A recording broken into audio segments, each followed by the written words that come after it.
Mga kapuso, mabilis ngayon ang pagkilos ng bagyong Aghon habang palabas na ng Philippine Area of Responsibility.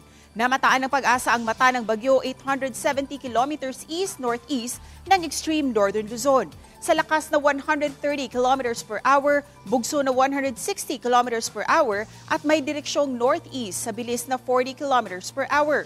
Ngayong umaga, umamayang hapon, posibleng nasa labas na ng PAR ang bagyong Aghon. Ang mga magdadala ng pag-ulan ngayong Miyerkules ay ang southwesterly wind flow, frontal system o kaya'y mga local thunderstorm.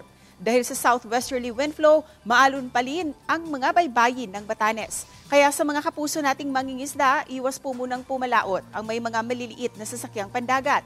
Mataas ang tsansa ng ulan sa halos buong bansa sa mga susunod na oras base sa rainfall forecast ng Metro Weather. Posible din ang heavy to intense rain sa ilang lugar.